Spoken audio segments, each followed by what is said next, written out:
That afternoon, the sky over Dublin was a dull grey of heavy clouds. The atmosphere in the old suburban mansion was tense to the point of suffocation. Caitríona Balfe, Britain's most talented and beloved actress, had just finished a long call with the director of Outlander when the living room door opened.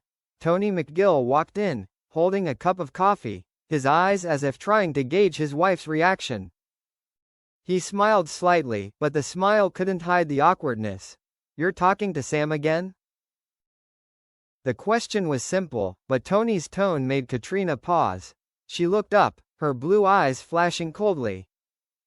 "What are you trying to imply?" Tony put down his coffee cup and tried to keep his composure. "Nothing, it's just that his name has been popping up in all your conversations lately. Interviews, press conferences, even charity events. Everyone's talking about Sam and Caitríona. I just feel a little tired." Caitríona took a deep breath.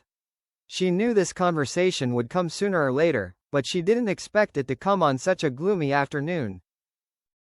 "Tony," she said slowly, "you know very well that Sam and I are just friends. We've worked together for more than 10 years, we understand each other, we support each other. That's normal for people in the profession." Tony shrugged, but his eyes flashed with something bitter. Normal? Normal for him to call you the most special woman in his life in front of millions of fans? Normal for you to smile gently as if there were only two of you in the world? The atmosphere suddenly became heavy. She put the phone down on the table and stood up. "Are you jealous?" Tony didn't answer. He turned away, looking out the window where the rain had begun to drizzle. His silence made Caitríona feel like something was broken, not the marriage, but the fragile trust between them. She moved closer, her voice low and restrained. "Tony, I've had enough of unreasonable suspicions. I can't keep explaining about Sam." He turned back, his eyes filled with hurt. "Then why, when there's a scandal, when there's a rumor, you never speak up? You let the whole world believe that you and Sam have something. Do you know how much that hurts me?" Caitríona was speechless. She knew Tony wasn't wrong. The media, the fans, social media, they all built up the image of the golden couple, Sam and Caitríona, despite the fact that she was married.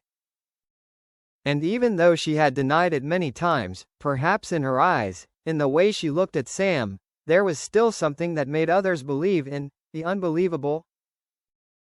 "I don't understand," she replied softly. "When I was with Sam, everything became easier.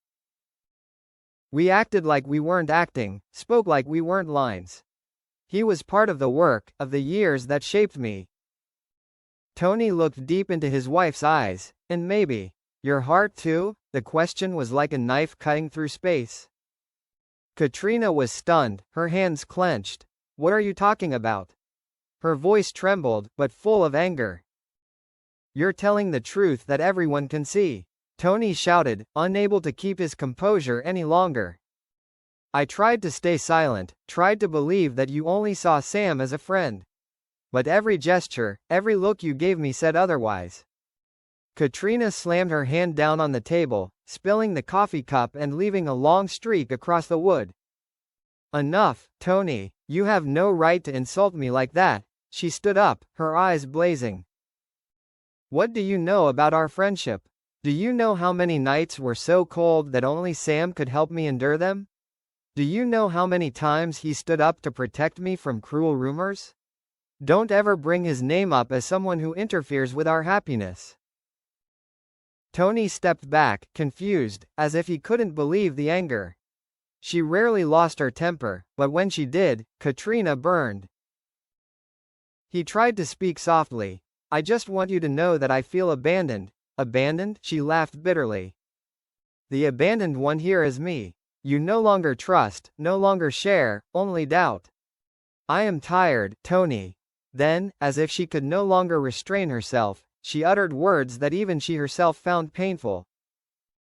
"And if you dare mention Sam or me to him one more time, don't blame me for leaving. Never mention my name or Sam Heughan again." Her voice rang out like thunder, tearing apart the silence. Tony was stunned. He had never seen Katrina so angry, not because of jealousy, but because of her wounded pride. She walked quickly out the door, leaving Tony standing there with tears in his eyes. The door closed, and the only sound was the pattering of rain on the roof. 2 days later, Katrina appeared at a press conference in London to promote the new season of Outlander. Although she still had a professional smile on her face, anyone who paid attention could see that her eyes were tired and a little sad. Reporters flocked to her, asking her questions non-stop. And as usual, Sam Heughan was there too, her co-star, her companion, the person the world had assigned her to.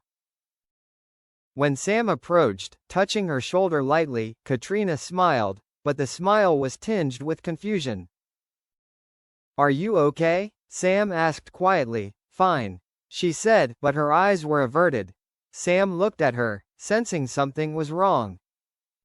He knew Katrina was upset, but she didn't say anything. And then, as they both stepped onto the stage, in the moment when the flashbulbs were flashing, he leaned in slightly and whispered, "I heard Tony wasn't happy about what happened between us." Katrina gripped the microphone tightly, sighing softly.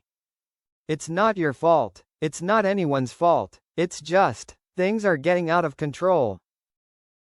Sam was silent. He knew very well that there was a fine line between them, between art and real feelings. And he knew, no matter what, he didn't want to be the one to hurt her. The press conference ended. When she left, Katrina avoided the media cameras, walking quickly backstage.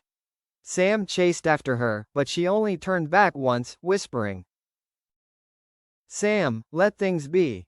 I need time. For myself, and for Tony." Sam looked at her, his eyes deeply sad. "I'll always be here, but if you need to disappear, I'll understand." That night, in the dark room, Katrina opened an old photo of her and Tony on their wedding day, when they were both radiant, without doubts, without distance. Tears rolled down her face. She didn't regret getting angry, because sometimes, only explosive words could make people realize the true extent of their hurt. But she knew, behind that anger was fear. Fear of losing the person who had once been a safe haven. Her phone vibrated. A message from Sam. "I just want to say that no matter what happens, I always believe in you. Don't let anyone make you doubt yourself." She smiled slightly, but didn't answer. Instead, she opened the window, letting the night breeze in. In that silence, Katrina realized, perhaps, sometimes friendship and love are just a breath apart. And if you're not careful, just a word, a look, can make the whole world around you collapse. The next morning, Tony returned from a long night at the hotel. He found Katrina sitting on the porch, a cup of hot tea in her hand. No one spoke for a few minutes. Then Tony spoke. "I'm sorry." She looked at him, silent.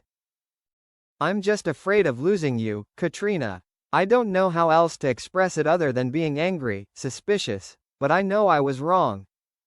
Katrina put down her cup and said softly, "I'm sorry for yelling too. But Tony, I need you to understand, Sam is part of my job, not the reason I exist. The person I chose will always be you." Tony walked over and took her hand. They didn't say anything more, just letting time heal the cracks.